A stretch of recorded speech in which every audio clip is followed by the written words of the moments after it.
प्रथम स्कंद 13वां अध्याय। सूत जी कहने लगे, विदुर जी तीर्थ यात्रा में विचरते हुए मैत्रेय जी से मिलके श्री कृष्णचंद्र की गति को जान के हस्तिनापुर में आए। विदुर जी ने मैत्रेय जी के आगे जितने प्रश्न किए उनमें से केवल 2-4 प्रश्न ही के उत्तर मिलने से उसका संदेह मिट गया। एक गोविंद भगवान में भक्ति पाकर 3 प्रश्नों के उपराम को प्राप्त हो गए, यानी इनसे पीछे अन्य कुछ पूछना बाकी न रहा। फिर हस्तिनापुर में उस बंधु विदुर को आए हुए देखकर अर्जुन आदि सब छोटे भाइयों सहित धर्मपुत्र युधिष्ठिर, धृतराष्ट्र, युयुत्सु, संजय, कृपाचार्य, कुंती, गांधारी, द्रौपदी, सुभद्रा, उत्तरा, कृपी, यह सब और अन्य भी पांडु जाति के लोगों की भार्या और अनेक पुत्र सहित स्त्रियां, यह सब जैसे मृतक ने प्राण पाए हों तैसे विदुर जी के सन्मुख गए। यह सब यथा योग विधि से विदुर जी से मिले। उस समय इनके नेत्रों से प्रेम के आंसू गिरने लगे। फिर राजा युधिष्ठिर ने उनको आसन देकर पूजन किया।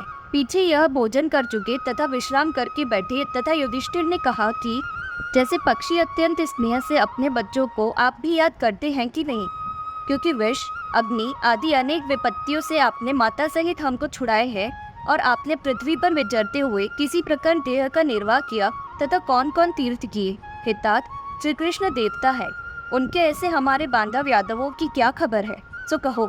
इस प्रकार युधिष्ठिर ने विदुर जी से पूछा।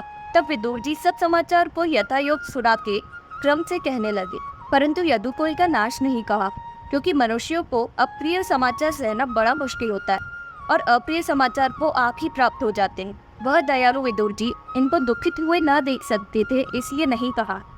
विदुर जी ने बड़े भाई धृतराष्ट्र का कल्याण करने निमित्त सभी के साथ कुछ दिनों तक वहां ही निवास किया।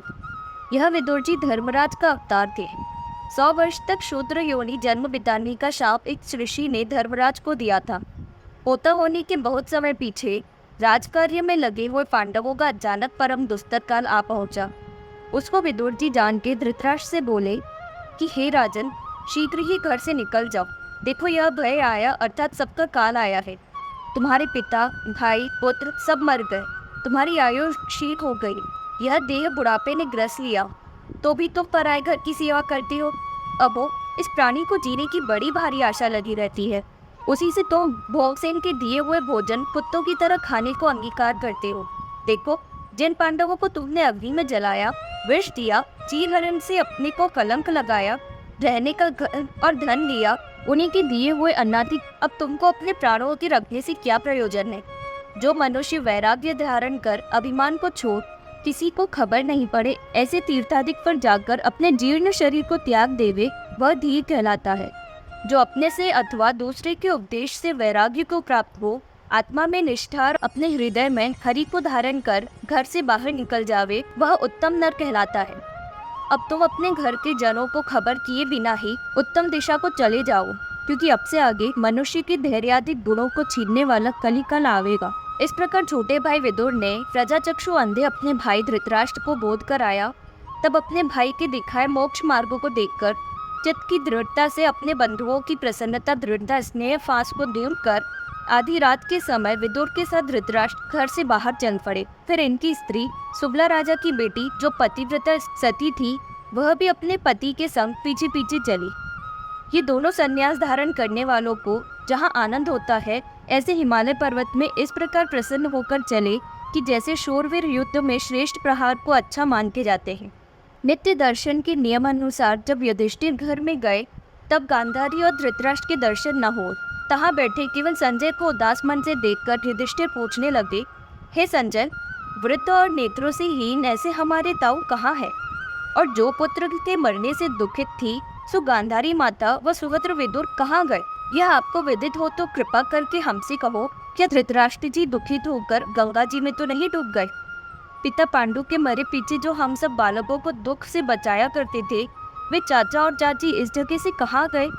सूत जी कहते हैं, हे ऋषीश्वरों, विकलता से पीड़ित हुआ संजय अपने स्वामी धृतराष्ट्र को नहीं देखकर दुखित हुआ।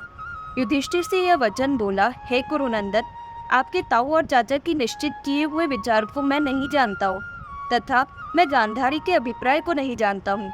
अब वो उन महात्माओं ने मेरे को ठग लिया। इतने ही में तुम्बक गंधर्व सहित नारद मुनि वहाँ आ गए।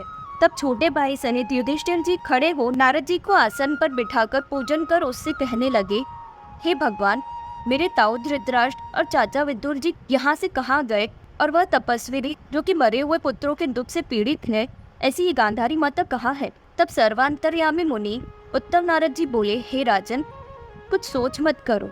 अज्ञान से दी हुई अपने मन की विकलता को त्याग दो कि अनाथ गरीब मन में गए हुए वे सब कैसे जीवन यापन करेंगे। ऐसा विचार करना तुम्हारा बिल्कुल अज्ञान है। यह संपूर्ण जगत एक भगवान ही है, यानी भगवान से पृथक नहीं, स्वयं दृष्टा है और भोगों को भोगने वालों का आत्म रूप एक ही है। सो भोगने वाले भोग्य पदार्थ इन सबों के स्वरूप करके अपनी माया से आप ही अनेक रूप में भान होता है। ऐसे उसी परमेश्वर की तुम अनेक रूप देखो। धृतराष्ट्र जी अपने भाई विदुर तथा गांधारी भार्या सहित हिमालय पर्वत की दक्षिण दिशा में ऋषि के आश्रम में गए हुए उसी स्थान पर है जहाँ मीठे सोतों के विभाग वाली गंगा जी है। इसी से वहाँ सप्त ऋषियों की प्रीति के वास्ते सप्तरत्रते नामक तीर्थ कहाता है। तहाँ उसी तीर्थ में त्रिकाल समय स्नान कर और यथार्थ विधि अग्नि होकर केवल जल का ही भोजन करके वे शांत चित्त वाले हो रहे हैं। संपूर्ण इच्छा को त्याग कर वहाँ बैठे हैं। आसन को जीतकर यथा श्वास को जीतकर 6 इंद्रियों के वश में ही हरि की धारणा करके रजोगुण, सत्वगुण, तमोगुण के मल को त्याग कर अहंकार से युक्त मन की स्थूल देह से एकता कर फिर उसको विज्ञानतम में संयुक्त कर जैसे घटाकाश महाकाश में लीन किया जाता है, तैसे ही उसी जीव को परब्रह्म लीन कर इंद्रियों की वृत्तियों को रोककर माया रूपी वासना को नष्ट कर सब प्रकार के भोजन को यानी विषयों का त्याग कर लक्कड़ की तरह निश्चल होकर बैठे हैं। उन्होंने सब वस्तुओं का त्याग कर दिया है, इसलिए तुम उनका विघ्न मत करो। और हे राजन, वह आज से 5वें दिन अपने शरीर को त्यागेंगे। यदि तुम कहो कि मैं उनके शरीर को ही नहीं आऊँगा, तो वह शरीर भी भस्म हो जाएगा। विदुर जी के दिए हुए ज्ञान से धृतराष्ट्र मोक्ष को प्राप्त होंगे। यदि कहो कि मैं गांधारी को ले आऊँगा, तो जिस वक्त योग अग्नि से कुटिया सहित उनके पति का शरीर दग्ध होने लगेगा, तब बाहर खड़ी हुई सती पतिव्रता गांधारी भी उसी अग्नि में प्रवेश कर जाएगी। यदि कहो कि मैं विदुर को ही ले आऊँगा, तो हे कुरुनंदन, इस हाल को देखकर विदुर भाई की सुगति से हर्ष और वियोग के शोक में युक्त हो तहाँ से चलकर गंगा तट आदि तीर्थों के सेवन को चले जाएंगे।